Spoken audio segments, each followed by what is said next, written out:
¿Cómo están alumnos del nivel B? Tengan ustedes muy buenos días. Vamos a iniciar el tema número 20, lo que va del año, y nuestro primer tema del cuarto bimestre. Sí, chicos, bastante rápido, ¿no? Ya hoy iniciamos nuestro cuarto bimestre. Por lo tanto, los animo pues a seguir esforzándose para que podamos culminar el año satisfactoriamente. El día de hoy vamos a hacer una introducción a lo que es la lectura crítica, la primera parte, ¿no? Que es uno de los niveles de la lectura. Ya estamos en el segundo nivel. Y vamos a hablar qué es lo que compone una lectura crítica, y vamos a hacer 2 textos de los cuales vamos a desarrollar 8 preguntas. Bien, entonces vamos a empezar con nuestro primer tema del cuarto bimestre y el tema número 20, a lo que va del año.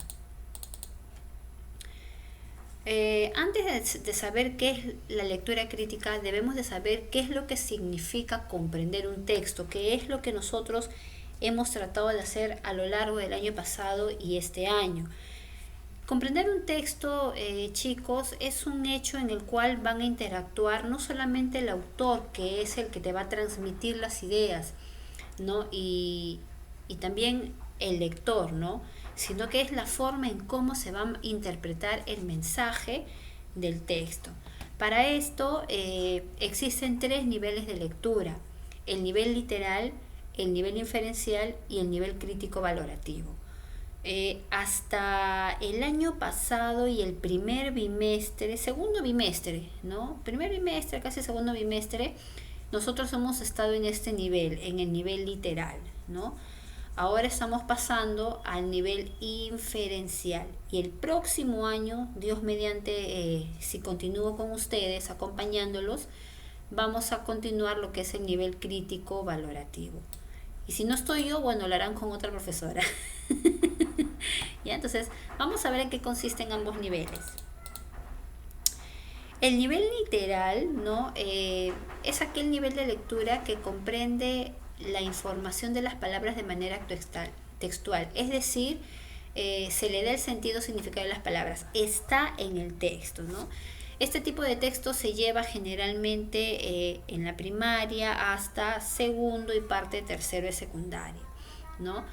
Luego sigue el nivel inferencial, que es el nivel que vamos a hacer ahora, ¿no? Hasta el mes de diciembre, y posiblemente hasta el primer bimestre del próximo año. En este tipo de lectura se sacan conclusiones en base a la información que se proporciona el texto. Además, se emplea mucho lo que es la inferencia, que es lo mismo que la deducción. Es decir, vamos a deducir posibles hechos. Y luego viene el nivel crítico, que es el nivel que se lleva en quinto de secundaria, en el cual se compara el contenido con otros criterios, ¿no? Ya que existe una valoración con respecto a lo que se dice el autor y se usa para la investigación de otros temas.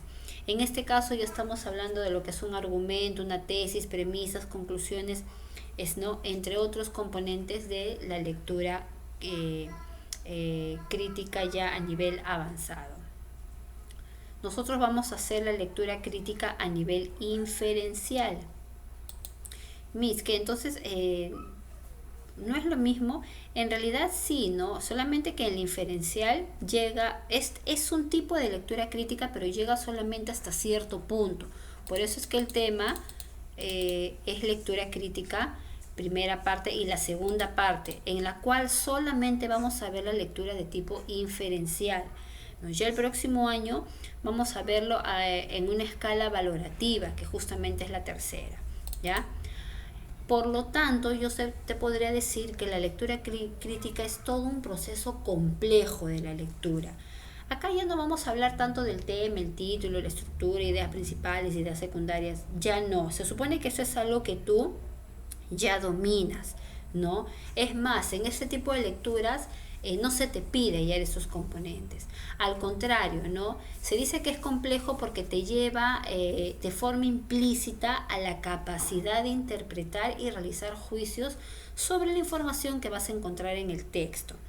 ¿Por qué de manera implícita? Porque las respuestas que posiblemente tengas que alcanzar no están directamente en la lectura, ¿ya?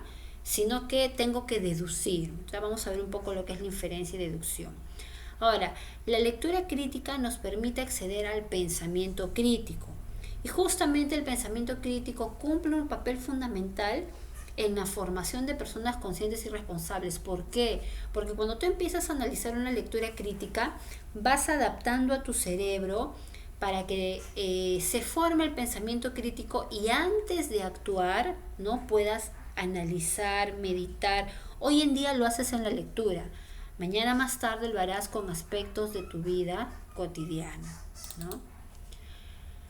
Ahora, entonces, el pensamiento crítico, por lo tanto, también es la forma en cómo se usa la inteligencia y el conocimiento para alcanzar puntos de vista de manera racional, de manera objetiva, a partir de los datos que ya posees. Por eso te decía, hoy día lo hacemos con la lectura, pero mañana más tarde, cuando tengas que tomar decisiones importantes en tu vida, vas a emplear el pensamiento crítico. ¿Y dónde lo formaste?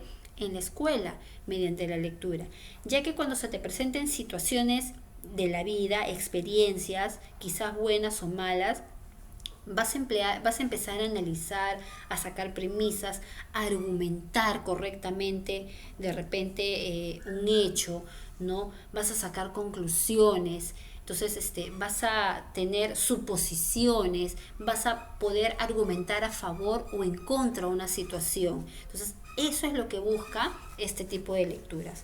¿Cuáles son los pasos para que una persona pueda tener un pensamiento crítico? Bueno, primero adoptar la actitud de un pensador crítico, ¿no? Es decir, no te vas a conformar con todo lo que dicen. Te vas a dar cuenta que en este tipo de lectura muchas veces no vamos a estar de acuerdo con lo que dice el autor, pero cada quien tiene su forma de dar una opinión, ¿no? Y más aún si es de manera crítica, ¿no? Voy a empezar a analizar diversas situaciones. Luego voy a reconocer y evitar sesgos cognitivos, es decir, hasta dónde puedo yo abarcar toda la parte cognitiva, toda la parte pensadora. Luego puedo identificar y caracterizar argumentos, que eso lo vamos a ver posiblemente el próximo año, ¿no? Por ejemplo, si yo defiendo una postura, qué argumentos o qué causas, por decir, puedo presentar yo para defender dicha postura. Voy a evaluar diferentes fuentes de información, ¿no? Eso me va a permitir a mí de repente, dentro de todo lo que yo conozco, evaluar otras posturas. ¿Por qué? Porque a la edad que tú ya tienes 14, 15 años y ahora con el internet, ¿no? Con la red a la mano, tienes facilidad para encontrar cualquier cantidad de información. Entonces automáticamente tu mente, sin que tú te des cuenta, va a empezar a evaluar las fuentes de información de donde de repente hay temas comunes a lo que estás leyendo. Y también vas a aprender a evaluar argumentos, ¿no? Es decir, estudiar cada argumento que va a defender una postura. Ahora, el pensamiento crítico tiene varios elementos. En primer lugar, la implicancia y las consecuencias, ¿no? La implicancia es saber reconocer qué es lo que implica determinada situación y cuáles son las consecuencias que podrían pasar, las voy a deducir. Luego voy a tener diferentes puntos de vista, ¿no? No siempre voy a estar de acuerdo con el autor. Entonces, los puntos de vista pueden diferir. Acá tú puedes apoyar, puedes refutar o puedes cambiar, ¿no? El punto de vista del autor. Luego también hay un propósito de pensamiento, es decir, cuál es el objetivo que quiero alcanzar, cuál es la meta con respecto al tema a tratar. Luego también voy a aprender a cuestionar ciertos asuntos. Yo encuentro un problema y empiezo a elaborar preguntas. También voy a aprender a obtener información. ¿Por qué? Porque justamente este tipo de lecturas de alguna forma te lleva a tu cerebro a procesar datos que tú ya has adquirido, ¿no? ¿Por qué no decirlo desde primaria? ¿Ya? Vas a interpretar e inferir conclusiones y soluciones. Vas a interpretar diferentes situaciones y vas a poder inferir qué podría pasar, qué no podría pasar, y si hubiera sido diferente, y si el final lo cambiaría, ¿no? Entonces, todas esas cositas vamos a ir aprendiéndolo poco a poco, ¿no? Y luego también vamos a conocer nuevos conceptos, teorías, axiomas, leyes, definiciones que van a enriquecer nuestro vocabulario. Y lo que busca pues este tipo de lectura crítica, en este caso es que estamos viendo el inferencial, son los supuestos, las preposiciones que se acepta como dado, ¿no? Hasta que se demuestre lo contrario. Entonces, en este tipo de lectura crítica estamos viendo lo que es la lectura crítica, ¿por qué no decirlo, no? De repente inferencial, ¿no? ¿No? Que prácticamente es lo que vamos a tratar, ¿ya? Inferencial, parte 1. ¿Ya, chicos? Entonces vamos a continuar. Ahora, este tipo de lecturas, jóvenes, necesita ser bien analizada, ¿no? Por eso es que existen 3 técnicas que me permiten manejar este tipo de lecturas.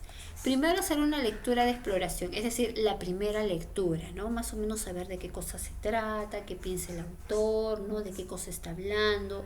Luego, una segunda lectura de comprensión. Cuando yo vuelvo a leer este tipo de lecturas, voy a poder ya analizarla a más profundidad, subrayar palabras, ideas, frases, ¿no? Y finalmente la lectura final para verificar la información del contenido. Por eso es que en este tipo de lecturas, a diferencia de las lecturas literales, tengo que darle por lo menos unas 3 ojeadas para poder comprender y analizar mejor lo que el autor quiere tratar de decirme, ¿no? No es tan fácil a veces yo misma, incluso a veces yo misma, siendo pues docente, ¿no? Tengo que releer varias veces las lecturas antes de darle las respuestas para poder saber en sí qué es lo que quiere dar el autor a conocer, ¿no? No es tan fácil, pero tampoco es difícil, chicos. Ahora, la inferencia. La inferencia es algo que se usa mucho en este tipo de lecturas, por eso estamos haciendo lectura crítica a nivel inferencial, ¿no? Pues el próximo año vamos a ver argumentativas, por supuesto, ¿no? Hay otros tipos de lecturas. ¿Pero qué cosa es la inferencia en sí? Bueno, la inferencia es la acción y efecto de deducir algo. Yo voy a sacar una consecuencia de una cosa. Me va a conducir al resultado. No es que obtenga el resultado, ojo. Una cosa es obtener el resultado y otra cosa es que me lleve hasta el resultado, ¿no? La inferencia surge a partir de una evaluación mental entre las distintas expresiones que, cuando son relacionadas de forma abstracta, te permiten trazar una implicación lógica. ¿Por qué de forma abstracta? Porque todo lo vas a trabajar en tu mente. Tu mente va a empezar a divagar y a ver todas las posibles soluciones, ¿no? Para llegar a este resultado. Un ejemplo de inferencia podría ser la siguiente. Todas las edificaciones modernas de esta ciudad tienen un sistema sísmico. El edificio de la esquina es moderno. Por lo tanto, yo puedo deducir que el edificio de la esquina cuenta con un sistema antisísmico. Este tema es posible que lo hayan visto en el curso de filosofía. No sé si ustedes lleven filosofía, la verdad que no lo sé. Ahora, otro ejemplo, ¿no? Para ser merecedor de ese premio, los médicos deben haber salvado por lo menos 3 vidas semanales. El médico de Paula, el doctor Juan, ha salvado 5 vidas a la semana. Por lo tanto, Juan es merecedor de ese premio. Entonces estamos deduciendo, estamos hallando lo que es la inferencia. Ya, chicos, entonces se va a utilizar bastante, no está literalmente en la lectura. Por eso es que en los temas anteriores habíamos visto lo que es la lectura pragmática, ¿no? Primero hemos hecho lecturas cortas en base a imágenes, ¿no? Para que ahora sí podamos hacer textos, ¿no? Textos ya un poquito más largos y más complicados. ¿Qué es lo que te piden en los exámenes de admisión? Porque si tú te das cuenta, en todos los exámenes de admisión llegan preguntas, o las lecturas que te dan puede ser a nivel inferencial y crítica. No creo que se dé a nivel literal, porque si no, pues todo el mundo obtuviera altos puntajes, ¿no? Pero te dan las inferenciales y las críticas, ¿no? Que a veces parece que todas fueran las respuestas, pero al final no lo son. No te olvides que al final del tema vamos a hacer el tema vamos a escribir en nuestro cuaderno algunas preguntas, que es parte de la nota de cuaderno. Vamos a ir con el primer texto. Ahora sí vamos a trabajar textos. Ya hicimos el análisis pragmático, ¿no? ¿Se acuerdan cuando trabajamos de una manera un poco más corta? ¿Ya? Vamos entonces con el texto. Dice lo siguiente. En los albores de la civilización, el hombre contaba con los dedos. De ahí se deriva el nombre de dígitos y los sistemas digitales. El progreso, el incremento del comercio por medio de los trueques y otras actividades humanas que requerían la expresión de cantidades, forzó al hombre a crear una forma escrita de indicarlas. Se supone, aunque no hay certeza sobre ello, que fue en la India hace unos 2500 años donde se originaron los números que nosotros conocemos como arábigos.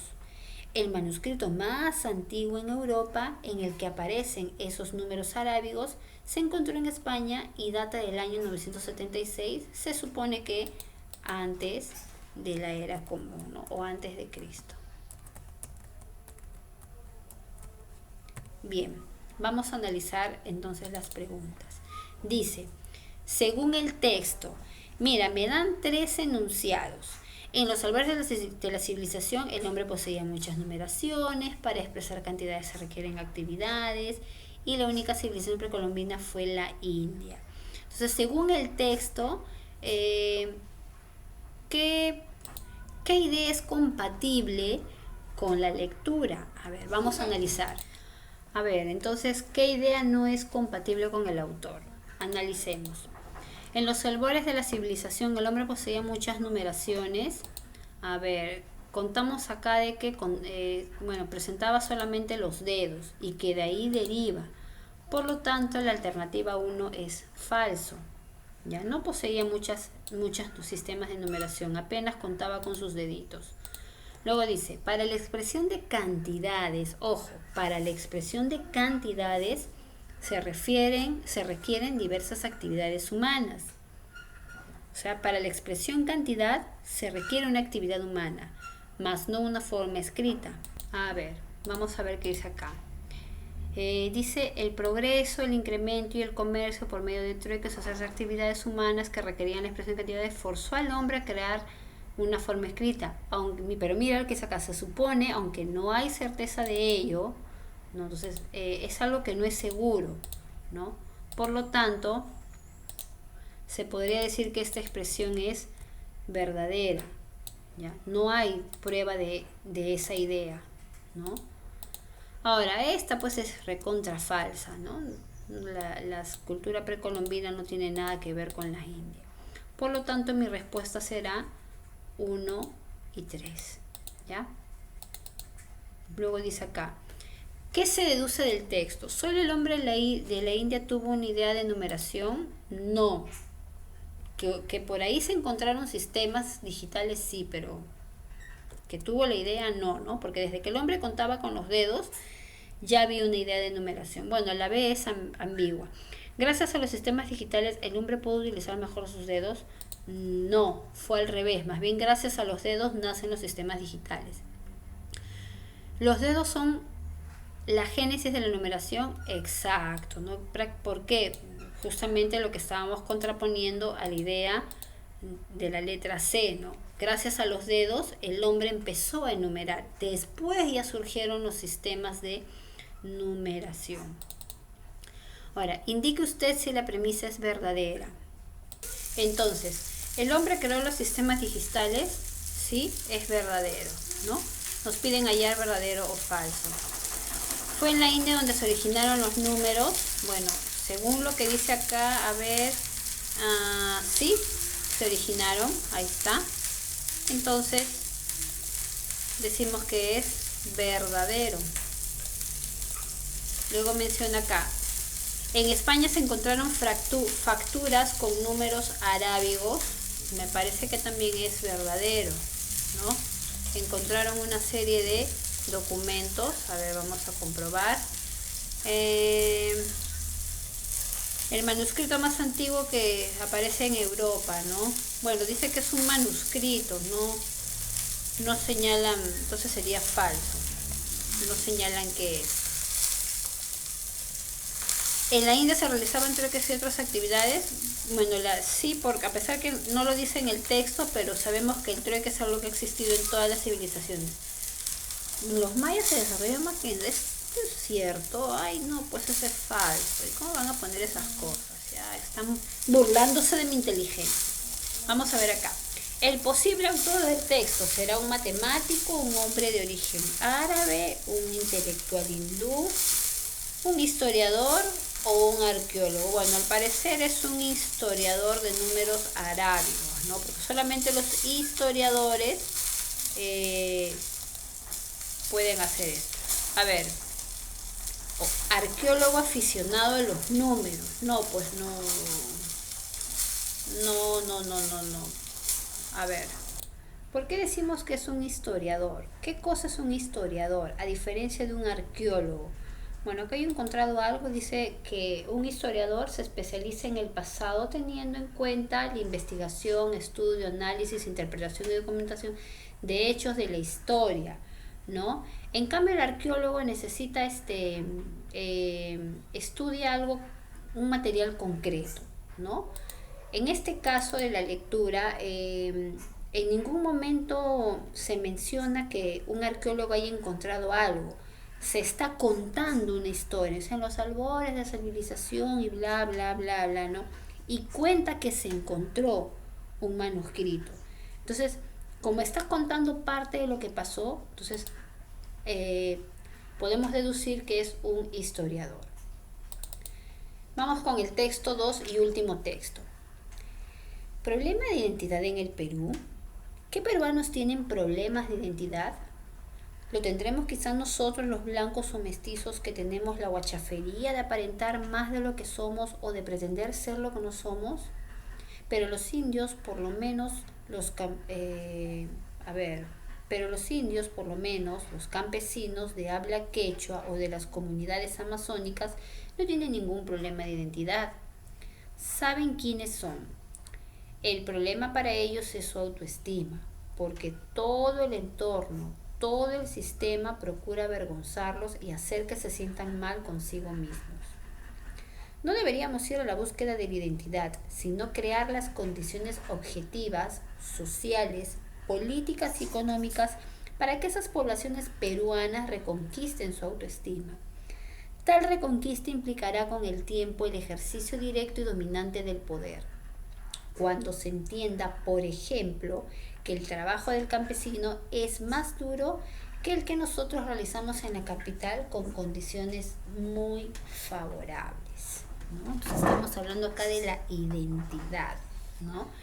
Y de cómo otras gentes, por decirlo así, se encargan de bajar la autoestima a gente de nuestra Amazonía o de nuestra serranía, ¿no? ¿Qué dice la pregunta? A ver, hallar la premisa correcta según el texto. ¿Pretende que los blancos y negros sean amigos? No pretende eso, es falso. Ya, vamos a colocarlo acá. ¿Se encuentra a favor de los campesinos? Sí se encuentra a favor. Está hablando a favor de ellos. Entonces puedo decir acá que es verdadero. ¿Quiere transformar el plano capital? A ver, ¿quiere transformar? No, eso es falso.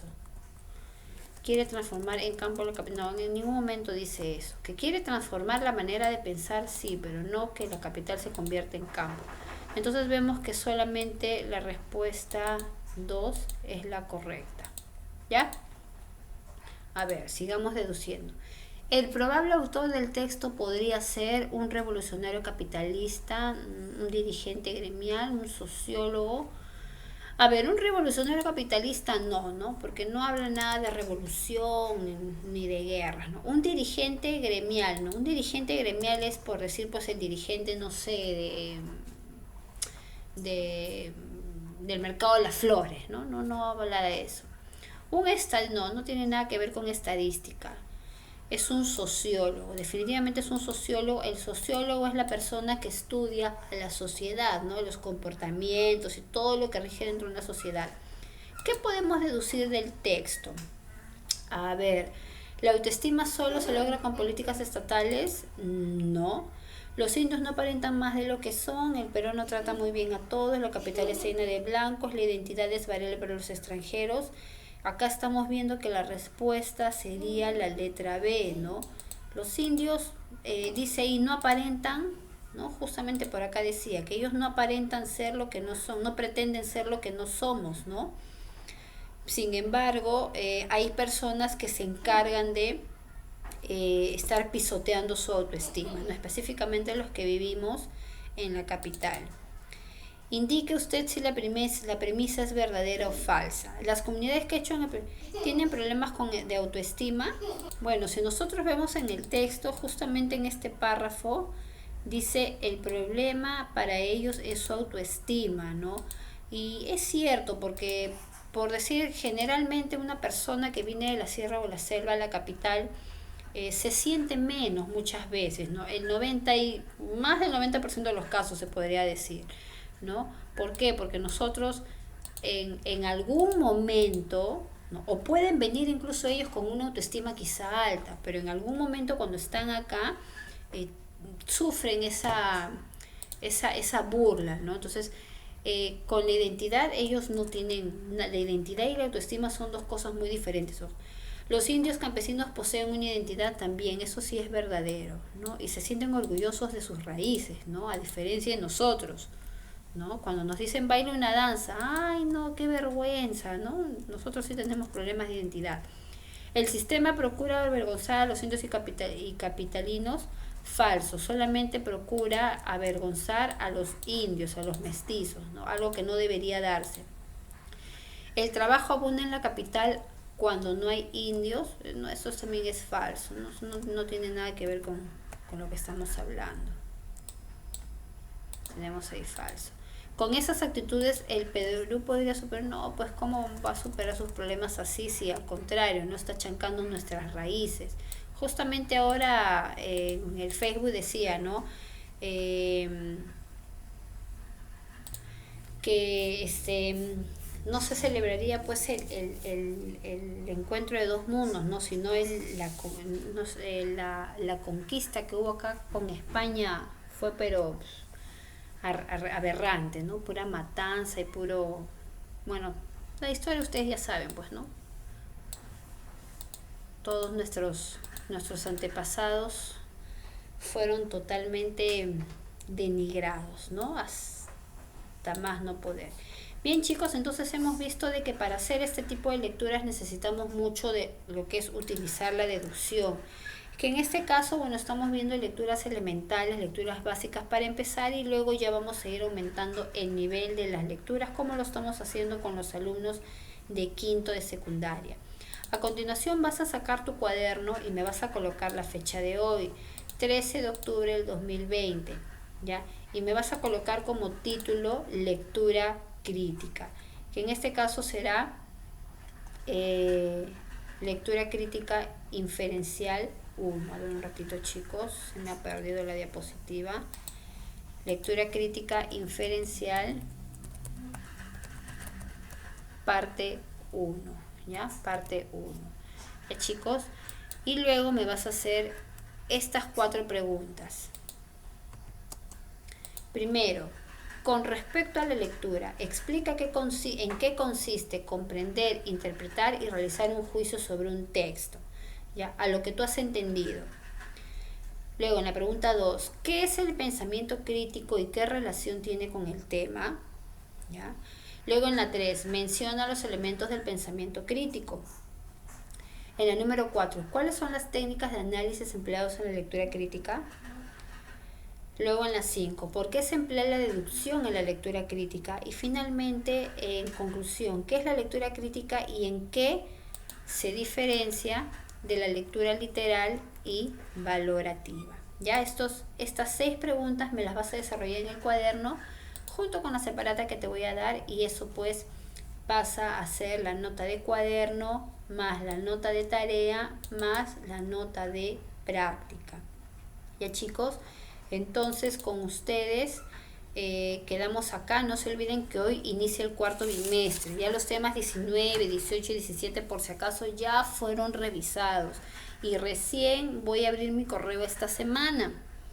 Así que los alumnos que recién me están mandando los temas 19, 18, 17, qué sé yo, ya pasamos las notas al registro, ya, así que no hay vuelta que dar, ya se perdió, ya saqué los promedios, ya estoy mandando los registros en cuanto el director me lo esté pidiendo. Así que chicos, de acá en adelante lo que falta para que todos podamos terminar bien el año escolar. Nos vemos chicos, cuídense bastante.